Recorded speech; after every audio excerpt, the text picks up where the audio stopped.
Nous allons revenir sur un thème qui est pour moi, en cette rentrée, un thème qu'on va maintenir encore un peu, qui me semble être important pour notre Église. Et je veux parler de l'onction. Nous avons déjà abordé ce sujet. Nous avons eu 3 dimanches sur ce sujet. Nous avons essayé à travers ce sujet de commencer, ou plutôt de continuer à élargir notre compréhension de ce qu'est la réalité de l'onction, et de sorte que, et c'est le risque dans toutes les églises, c'est le risque de, justement, d'avoir une compréhension biblique trop littéraire. C'est-à-dire, je comprends le sens, mais comprendre le sens ne suffit pas. Nous pouvons avoir une compréhension inactive, c'est-à-dire je sais mais je ne fais pas, ou figée de l'onction. Et nous avons besoin de réaliser que l'onction est une vraie expérience, une expérience de toucher, le toucher de Dieu sur nous. Nous reviendrons là-dessus, bien sûr, ce toucher de Dieu que l'on appelle l'onction, qui vient opérer quelque chose de particulièrement incroyable dans nos cœurs et dans nos vies, dans notre être entier, dans notre âme, dans notre intelligence, dans notre cœur et même dans notre corps. L'onction, et nous allons essayer de dérouler un peu ce sujet ce matin. L'onction n'a pas de limite dans ce qu'elle peut accomplir en nous, en chacun de nous. Elle vise une qualification et une transformation personnelle. L'idée, c'est que nos compétences, et nous avons des compétences naturelles, nos compétences ne peuvent pas par elles-mêmes accomplir ce que Dieu seul peut faire dans nos vies. Nous avons nos dimensions naturelles, et puis nous avons cette valeur rajoutée à notre dimension naturelle, c'est cette onction qui vient toucher notre être intime. Notre être intime. Nous sommes parfois touchés par des événements, un deuil. Nous sommes touchés par une marque d'affection qui nous bouleverse aux larmes. Nous sommes touchés par un acte qui nous étonne, qui nous prend au cœur. Nous sommes touchés. L'onction est un événement qui vient, plus que nous toucher émotionnellement, nous toucher dans nos capacités, dans notre compréhension, dans notre lumière personnelle. Et c'est le seul moyen pour nous de nous élever, de progresser vers ce que nous n'avons pas encore atteint. Et nul doute que Dieu attend de nous et veut nous dire, jamais, de toute manière, vous n'aurez atteint le plafond. Jamais, parce qu'il n'y a pas de plafond. Et la possibilité que Dieu nous offre de le rencontrer est absolument illimitée et infinie. Et c'est ce qui nous intéresse pendant cette matinée. Alors, nous avons parlé de l'onction d'huile, symbole du choix de la qualification de Dieu. Nous avons parlé en deuxième plan de l'onction dans le cadre du renouvellement spirituel au quotidien. Nous avons parlé aussi de l'onction de joie, nous avons parlé de la joie de Jésus, nous en reparlerons ce matin. La joie de Jésus qui, même au milieu des difficultés extrêmes, de l'opposition, de la menace, enfin, il savait ce qu'il attendait, il assumait la difficulté. Pourtant, Jésus est quelqu'un qui a expérimenté la joie, et cette joie, il a absolument voulu nous la donner, nous la transmettre, elle est à nous, elle est pour nous, et il serait dommage de passer à côté. Donc nous allons avancer avec ce sujet, et je voudrais aller vers ce point suivant, l'émerveillement de l'expérience de l'onction. À la Pentecôte, les premiers chrétiens ont reçu une onction incroyable. Nous avons tous la connaissance de ce qui s'est passé dans les Actes des Apôtres.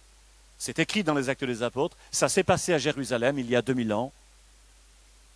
ceux qui suivaient Jésus, les disciples, à un moment donné, ont reçu ce qu'on appelle la Pentecôte, c'est-à-dire, si vous le lisez dans le texte biblique, des flammes de feu qui sont descendues sur chacun d'entre eux et qui leur ont donné des compétences surnaturelles, des éléments qu'ils ont pu vivre et expérimenter, qu'ils ne savaient pas vivre avant. Ça a été le point de départ de la découverte par les disciples de l'onction.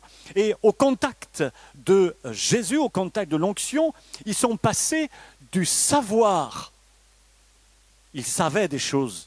Ils avaient une vie religieuse, entre guillemets.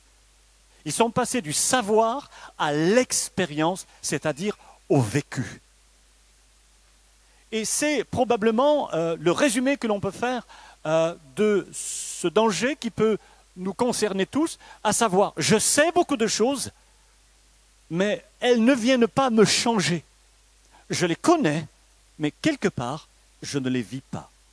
Et il y a tant de choses que nous savons sans les vivre pleinement. Et nous avons peut-être un pas engagé déjà dans cette expérience, mais il y a plus loin, et nous ne voulons pas nous arrêter en cours de route, mais nous voulons prendre l'ascenseur et pas appuyer sur le 1, ni sur le 2, ni sur le 3, mais nous voulons choisir les grands ascenseurs là, de New York, où nous pouvons appuyer sur il faut une échelle pour appuyer sur le dernier bouton, le dernier étage. Nous voulons aller plus loin dans cette connaissance. Les disciples ont vraiment vécu comme s'ils étaient rentrés dans un ascenseur le jour de la Pentecôte.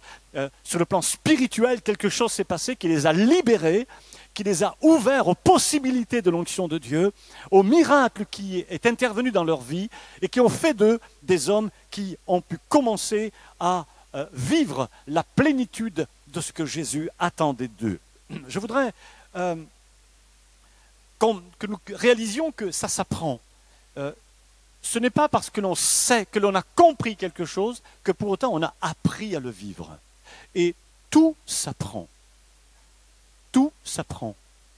Et la parole de Dieu, le message de Jésus, cherche à nous apprendre. Et il faut capter cela dans les paroles de Jésus. Apprendre. Recueillir quelque chose qui doit venir se graver en moi et y rester. Les disciples vivent une expérience merveilleuse au jour de la Pentecôte. Mais déjà, ils avaient vécu une expérience merveilleuse avec Jésus. Lorsqu'ils voyaient Jésus opérer toutes sortes de choses miraculeuses, vous pensez bien qu'ils ont capté quelque chose, ils ont reçu quelque chose. C'est resté gravé en eux et pour le reste de leur vie, ils ne pouvaient pas oublier ce qu'ils avaient vu. Parce qu'ils ont été impactés par l'onction qui était sur Jésus et ça a marqué leur existence tout entière. Et je voudrais que nous puissions rester dans ce sujet. Ils réalisent que l'onction les rend capables. Ils peuvent faire ce que Jésus faisait. Ils se découvrent avec stupéfaction capables de faire ce que Jésus faisait.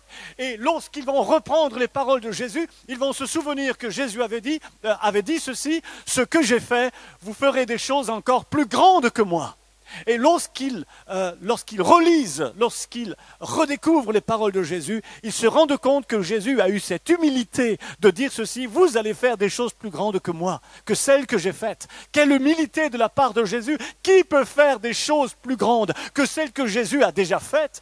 Eh bien, les disciples le croient parce que Jésus l'a dit.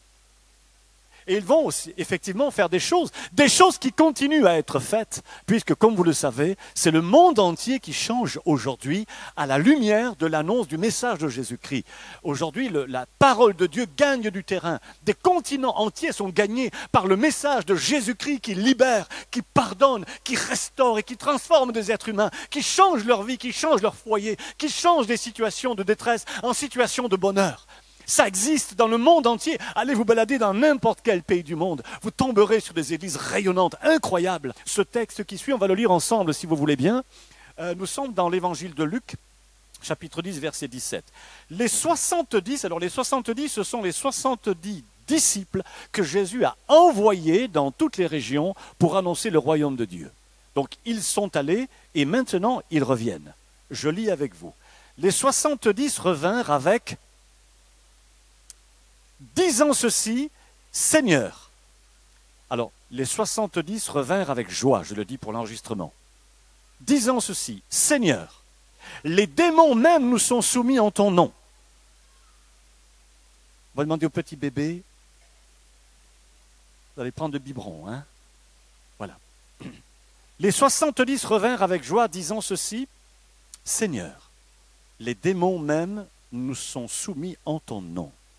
Jésus leur dit, écoutez bien, regardez la réponse de Jésus, elle est saisissante. Eux, ils disent simplement, Seigneur, et ils sont émus et ils sont touchés, Seigneur, les démons eux-mêmes se sont soumis à nous. Ils sont émerveillés, ils ne pensaient pas qu'un jour ils pourraient faire ça.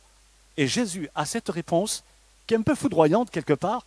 Il répond ceci, je voyais Satan tomber du ciel comme un éclair. Pourquoi? Parce que Jésus prend conscience qu'à partir de ce jour-là, dès lors que les disciples étaient capables de vivre dans l'onction et de pratiquer ce que Jésus pratiquait, à partir de là, le diable est cuit. Et il dit ceci, je vois Satan tomber, c'est-à-dire Jésus sait qu'à partir de là, si l'Église s'empare de ses dons, de son pouvoir, de ce qu'elle a reçu de la part de Jésus, le diable ne peut rien faire contre elle. Il n'a aucun moyen, et Jésus le dit, il tombe littéralement. C'est-à-dire la puissance du mal, tout ce qui inspire négativement les êtres humains, tout ce qui détruit leur cadre de vie, leur vie intérieure, leur vie conjugale, leur vie affective, tout ce qui peut les détruire, les blesser, eh bien, ça ne peut plus se produire dès lors qu'ils sont en contact avec l'Église, avec l'onction de Dieu, avec les dons que Dieu nous donne, qui restaurent, qui apaisent, qui guérissent, qui réparent le mal, qui aident à trouver un autre moyen d'exister, de vivre, en retirant l'enseignement des paroles de Jésus. Ici, nous sommes impressionnés et Jésus dit, voici, je vous ai donné le pouvoir de marcher sur les serpents, les scorpions et sur toute la puissance de l'ennemi. Rien ne pourra vous nuire. Cependant, ne vous réjouissez pas de ce que les esprits vous sont soumis. Il répond toujours aux disciples en ce moment, mais réjouissez-vous de ce que vos noms sont inscrits dans les cieux. En ce moment même, Jésus tressaillit de joie par le Saint-Esprit, et il dit, je te loue, Père, Seigneur du ciel et de la terre, de ce que tu as caché ces choses aux sages et aux intelligents, et de ce que tu les as révélées aux enfants. Oui, Père, je te loue de ce que tu l'as voulu ainsi. Et en disant cela, Jésus dit ceci, oui, je te loue de ce que cette expérience n'est pas de l'ordre du savoir, les savants, mais elle est de l'ordre du vécu, les simples, ceux qui vivent les choses réellement. Et nous voulons comprendre ici qu'il y a une dimension d'onction que Jésus veut transférer de lui à ses disciples et de ses disciples à l'Église dans sa totalité. Aujourd'hui, nous, Église d'Orléans, nous sommes les héritiers de cette onction. Aujourd'hui, nous, Église d'Orléans, mais ainsi que toutes les églises d'Orléans et de toutes les églises de notre pays et d'ailleurs, nous sommes les héritiers de cette onction. Elle est pour nous.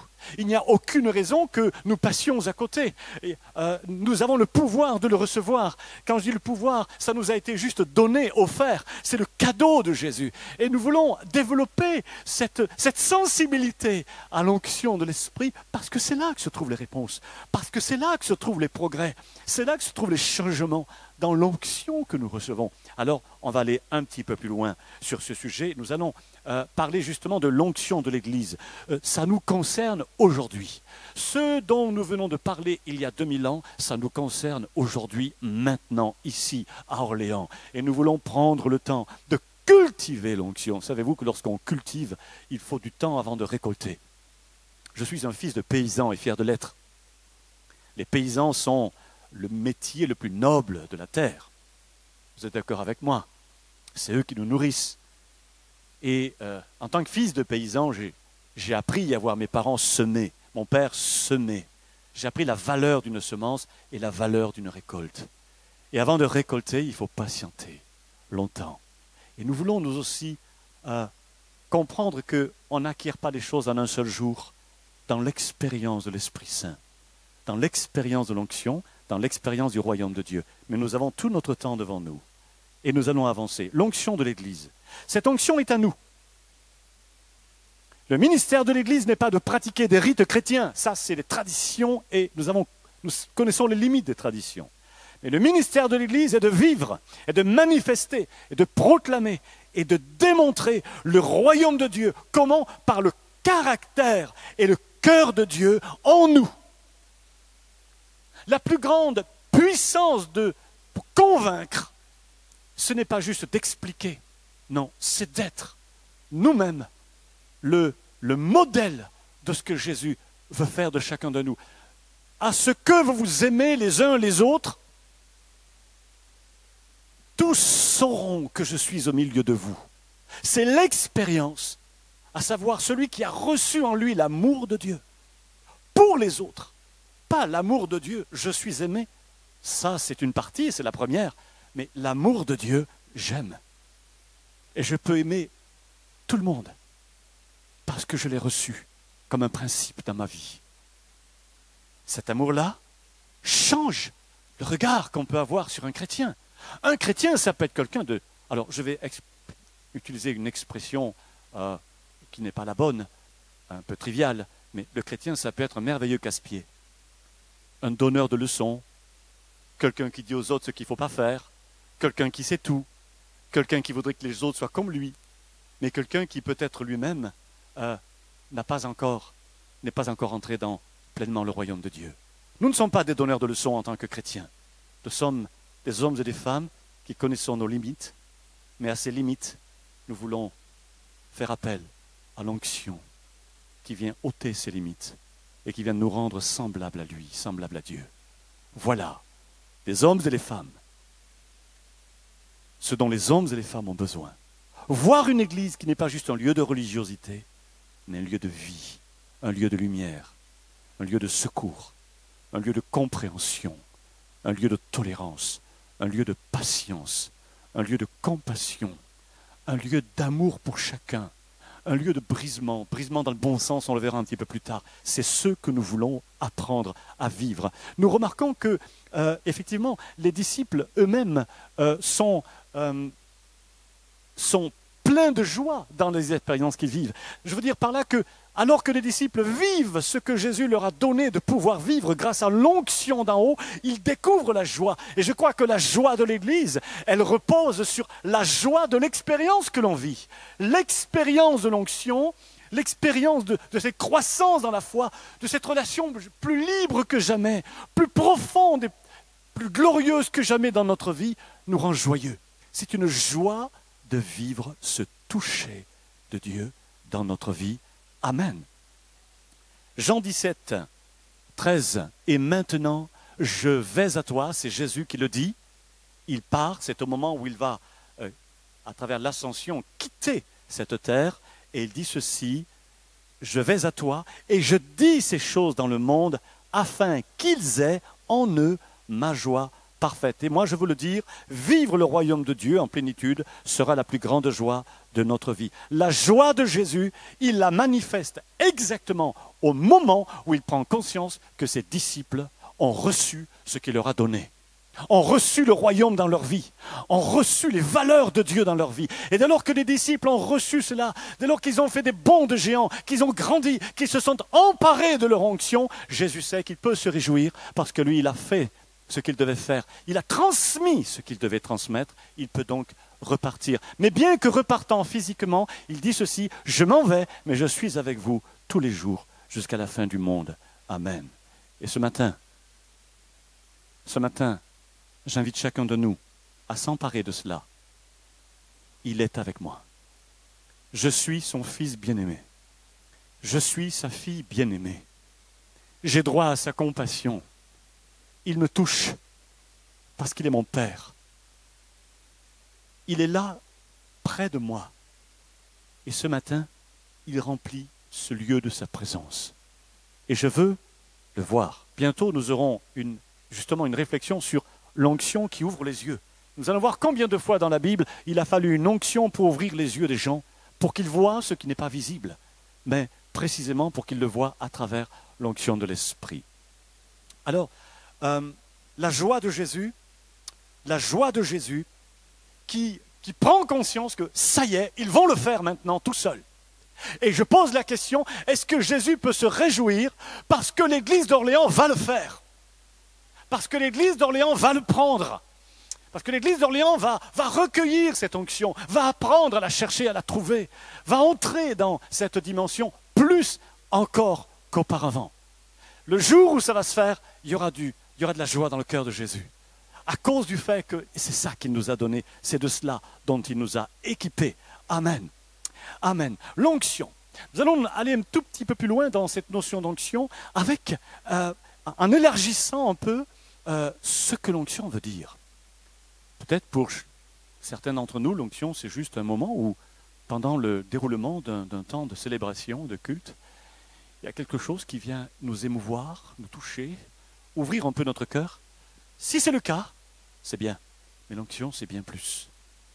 C'est bien plus. Et là, on va lire l'expérience de Paul. Vous connaissez qui est Paul? L'apôtre Paul. Et cet homme va vivre des choses incroyables qui vont nous aider à élargir notre vision des choses. Paul, le plus grand apôtre, c'est-à-dire le plus grand envoyé dans le monde pour proclamer le royaume de Dieu. Paul va vivre quelque chose. Il n'a pas toujours été un apôtre. Il a d'abord été un persécuteur des premiers chrétiens, vous le savez. Il a persécuté les premiers chrétiens, mettant à mort les uns, enfermant les autres en prison. Et lorsque, à un moment donné, Paul partait pour aller justement vers Damas, pour emprisonner les premiers chrétiens, il va se passer quelque chose dans sa vie que vous connaissez et on va y revenir. Avec une expérience étonnante que nous lisons ensemble. Alors, son nom ici, c'est Saul. On ne va pas s'arrêter sur le nom, ça s'explique, mais je voudrais aller droit au but. Saul, qui ne pensait qu'à menacer et à tuer les disciples du Seigneur, se rendait chez le grand prêtre et lui demanda des lettres de recommandation qui l'autorisaient, s'il se trouvait là-bas des hommes et des femmes qui suivaient la voie du Seigneur, à les arrêter. Il se dirigeait donc vers Damas et approchait de cette grande ville, quand soudain, il fut environné d'une lumière éclatante qui venait du ciel. Il tomba à terre et il entendit une voix qui lui disait « Saul, Saul, pourquoi me persécutes-tu » Alors Saul lui répond « Qui es-tu, Seigneur » demanda-t-il, et la réponse est « Je suis Jésus que tu persécutes ». Ce qui se passe ici est très particulier. Nous n'avons qu'un seul exemplaire, je crois, d'une telle expérience dans le texte biblique.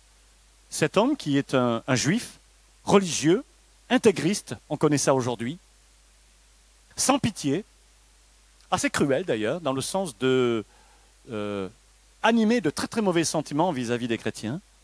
Pas un mauvais homme, mais un homme intégriste dans sa façon de concevoir la spiritualité. Et cet homme-là est soudainement, à un moment donné, visé par une lumière tellement intense qu'il s'effondre à terre. Et non seulement il y a cette lumière qui fait qu'il est saisi et il s'effondre à terre, c'est quelque chose, c'est une expérience assez forte, assez virulente. À ce moment-là, une voix lui parle. Et elle l'appelle par son prénom en lui disant « Saul ». Et la réponse à la question de Saul qui dit « Mais qui es-tu » c'est « Je suis Jésus, celui que tu persécutes ». Et cette onction va tomber sur lui et briser tout son univers. C'est-à-dire qu'elle va ouvrir en lui une compréhension complètement nouvelle et différente de ce qu'il pensait savoir et connaître, la connaissance de Jésus. Il persécutait ceux qui aimaient Jésus, et soudainement, il a une révélation, quelque chose qui le remplit de part en part, et il découvre que ce Jésus est vivant, que ce Jésus lui parle, que ce Jésus peut faire quelque chose pour lui. Il tombe à terre, et là, il devient un homme en plein questionnement, un homme qui communique avec lui. C'est une révolution totale dans son être intérieur. Il est bouleversé, ses certitudes volent en éclats, sa tradition vole en éclats, sa compréhension vole en éclats, et son ancienne compréhension, et il devient le plus grand apôtre dont la Bible ait pu nous parler. Cet homme est changé. Alors, on ne s'attendait pas à ce que l'onction soit si radicale. On ne s'attendait peut-être pas à ce que l'onction soit quelque chose qui peut amener jusque-là. Mais je voudrais vous dire que dans nos vies, il y a des choses aussi à briser. Dans ma vie, il y a des choses à briser. Nous tous, nous sommes conscients que nous avons des résistances. Nous avons au fond de nous des résistances. Nous avons besoin d'apprendre à les identifier. nous avons en nous des luttes, des combats contre des choses qui sont de l'ordre du royaume de Dieu.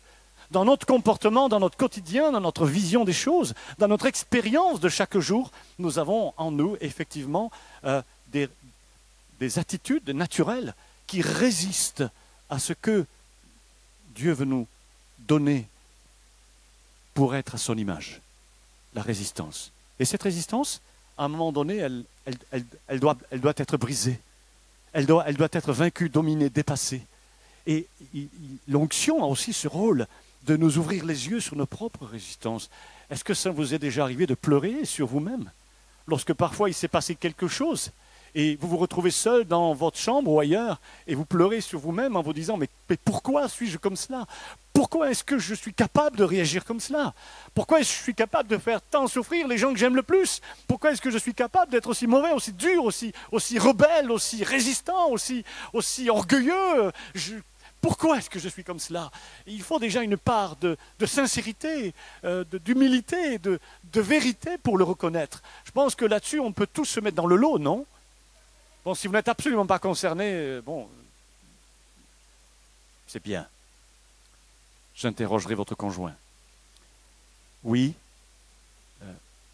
nous avons besoin de brisement. Et voyez-vous, ici, nous sommes impressionnés par la façon dont cette onction va vraiment radicalement changer l'homme. Paul sera changé.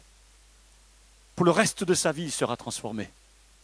Et c'est aussi une des dimensions de l'onction de venir mettre de l'ordre dans nos vies, mettre le doigt sur ce qui fait mal, nous révéler dans notre conscience la vérité de qui nous sommes. Il arrive que nous soyons parfois complètement trompés par nous-mêmes. Nous avons de nous parfois une très bonne image. Et elle est peut-être proche de la réalité. Mais il y a aussi toutes nos résistances. Tout ce que l'onction veut venir éliminer de notre être, de notre vie, pour le remplacer par le don de Dieu en nous, le changement dont on parlera beaucoup plus tard.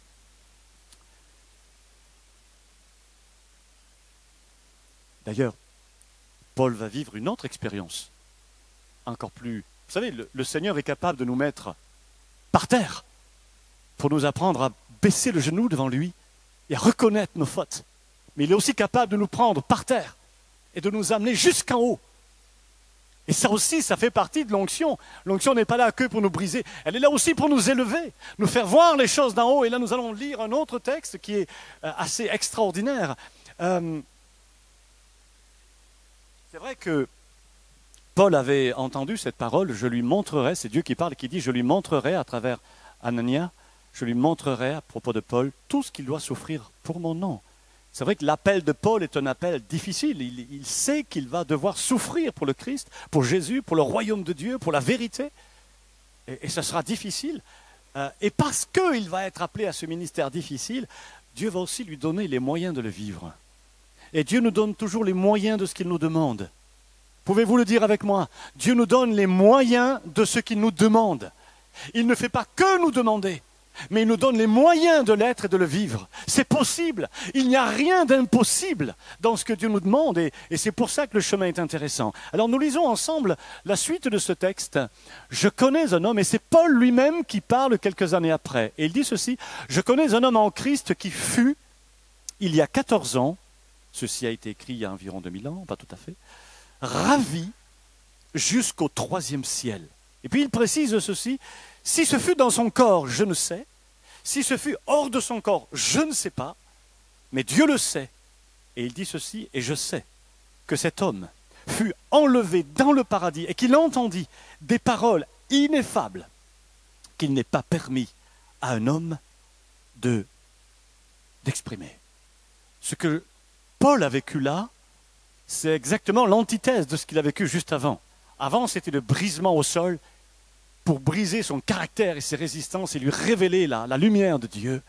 Et là, il va prendre Paul et il va l'amener au summum, c'est-à-dire dans la présence, dans sa présence même. C'est quelque chose que d'autres ont vécu, pas seulement Paul. Beaucoup de chrétiens ont vécu cette expérience d'être happés jusque dans la présence de Dieu pendant un moment de leur vie. Moi, j'en connais plusieurs. Et il va être élevé. Pourquoi? Parce qu'il a besoin de voir quel est l'enjeu du royaume de Dieu.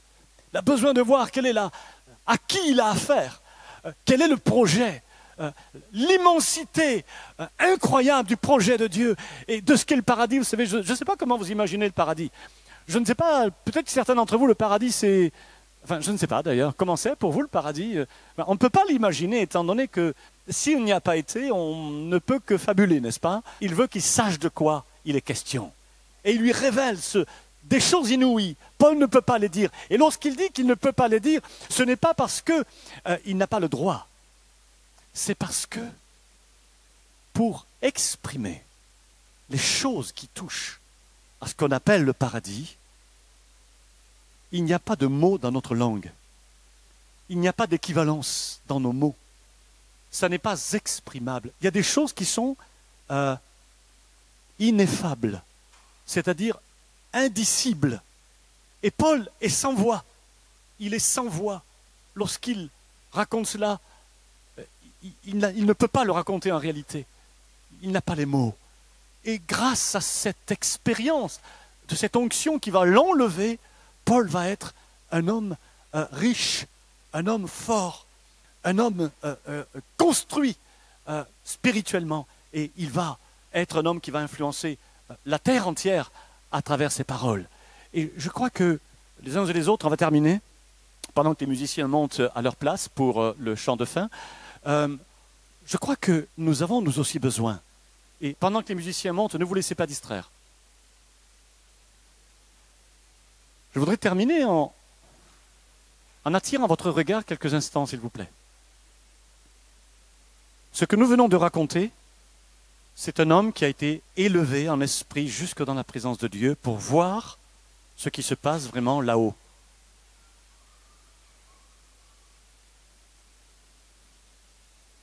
Mes frères et mes sœurs, nous avons besoin, nous aussi. Non, on va enlever le bébé, s'il vous plaît. Je ne peux pas, moi, prêcher quand il y a trop de bruit. Je sais que c'est important, les petites voitures. Je suis papa aussi. Je l'ai été. Aujourd'hui, mes enfants ne jouent plus avec des petites voitures, mais avec des grosses.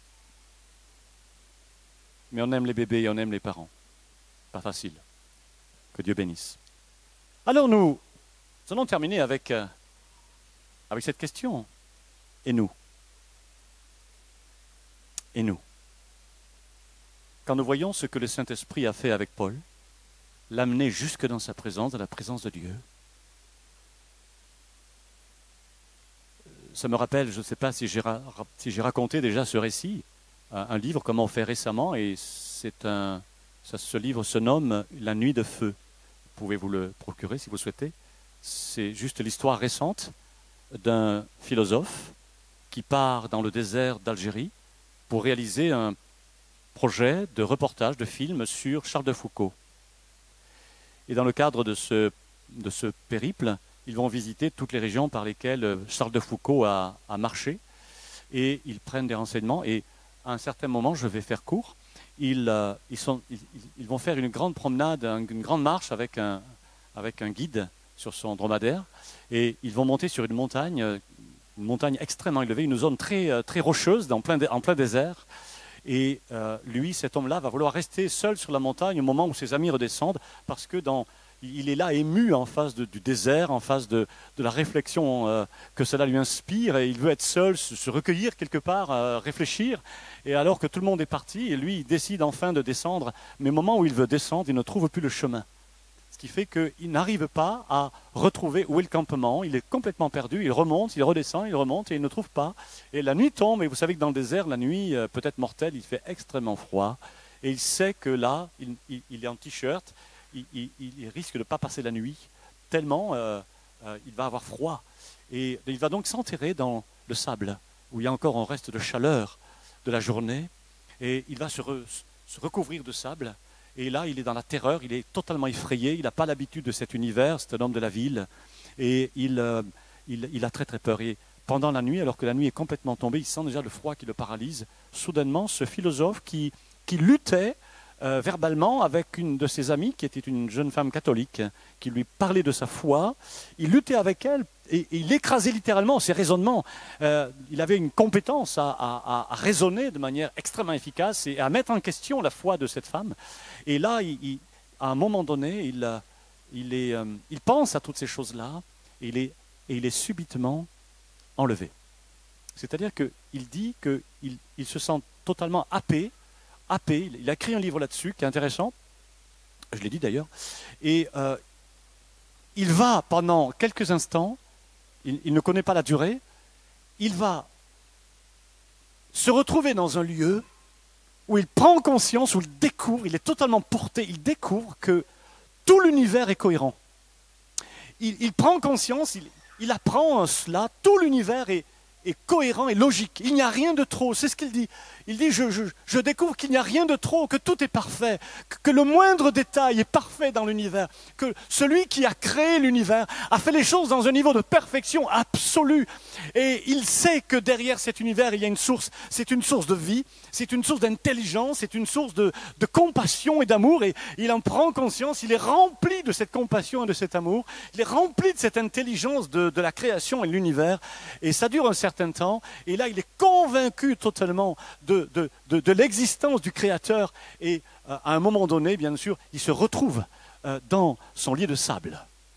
Il se retrouve dans ce lit de sable et ça va bouleverser sa vie complètement. Je vais m'arrêter là juste pour dire que ce genre d'expérience, eh bien, ça arrive à d'autres qu'à l'apôtre Paul. Vous pourrez lire le livre, il s'appelle La Nuit de Feu, très intéressant par ailleurs. Et d'autres personnes peuvent vivre. Nous pouvons tous vivre des événements de cette nature. Rien ne s'y oppose. Et c'est là le rôle de l'onction. Voyez-vous, l'onction, c'est plus large, c'est plus haut, c'est plus puissant que ce qu'on peut imaginer. L'onction, ça donne des compétences qui sont beaucoup plus élargies que ce que l'on imagine en général. Et parce qu'on n'en a pas forcément conscience, on ne cherche pas non plus l'expérience de le vivre. Et je voudrais que chacun d'entre nous, et je vais terminer avec cela, alors que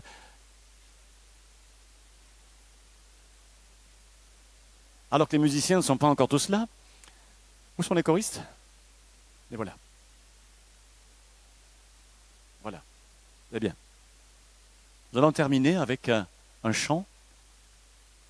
Mais avant de terminer, juste, chacun de nous doit prendre conscience que lorsque nous parlons de l'onction, nous ne parlons pas d'un petit moment d'émotion. Nous parlons d'une puissance. Nous parlons d'une puissance qui a un nom, Dieu lui-même. Nous parlons d'une expérience qui nous touche et d'une expérience qui grave en nous des choses pour la vie. Une expérience qui nous donne des compétences. Une expérience qui change une église. Une expérience qui fait que chacun de nous accédons à autre chose que ce que nous sommes aujourd'hui. Et nous voulons grandir. Je serais tenté de poser la question, je ne vais pas le faire, et ne levez pas la main, mais posez-vous la question, combien d'entre nous ont envie de recevoir dans leur cœur une expérience du royaume de Dieu et de découvrir et d'œuvrer et de prendre conscience, de grandir dans ce domaine, recevoir une expérience du royaume qui change notre façon d'être, le regard qu'on porte sur Dieu, sur nos amis, sur nos voisins, sur nos frères et sœurs. Une expérience qui fait que nos cœurs brisés sont juste mus par l'amour des autres. L'amour de nos voisins, de nos collègues de travail, l'amour des gens même lorsqu'ils ne sont pas toujours faciles à aimer. Il y a des gens qui ne sont pas faciles à aimer, mais Dieu les aime. Et si Dieu les aime, dans le cadre du royaume de Dieu, je peux les aimer aussi. Nous pouvons être changés, vraiment changés. Et ça, c'est le rôle de l'onction et du message du royaume de Dieu. On va se lever ensemble. On va juste, avant de chanter, on va prier ensemble. On va prier ensemble, que chacun se recueille dans son âme et dans son cœur. Et j'ai envie de dire, Père, prépare nos cœurs. Seigneur, viens préparer nos cœurs. Seigneur, viens faire habiter en nous toutes les profondeurs, les hauteurs, les largeurs et les longueurs de ton royaume. Seigneur, viens faire habiter en nous ton onction. Apprends-nous à aimer ton onction. Seigneur, nous ne voulons pas jouer à l'église, nous voulons vraiment l'être et le faire. Seigneur, nous voulons être une expression juste de ton royaume. Que notre Église d'Orléans, Seigneur, soit vraiment une lumière dans cette ville. Que notre Église d'Orléans soit comme une source, Seigneur, qui attire ceux qui sont blessés, ceux qui sont marqués par la vie, ceux qui veulent grandir dans l'expérience de leur foi. Que notre Église porte vraiment les valeurs de ton royaume. Que notre Église porte ces valeurs d'amour qui sont les tiennes et que tu veux placer et graver en nous. Seigneur, change-nous. Seigneur, nous voulons naître en esprit. Seigneur, nous voulons naître à toi. Naître à toi, à ta personne. Seigneur, nous voulons que toutes nos résistances soient vraiment brisées. Nous voulons que tu nous conduises dans ce chemin. Nous voulons que tu nous montres ce chemin. Nous voulons le vivre pleinement. Nous voulons évoluer, grandir. Attire-nous vers le haut, Seigneur. S'il le faut, eh bien, fais-nous tomber vers le bas. Brise ce qui résiste en nous, mais amène-nous aussi vers toi, vers ta gloire, ta lumière. Seigneur, vers ton intelligence, vers ta source. Au nom de Jésus. Amen.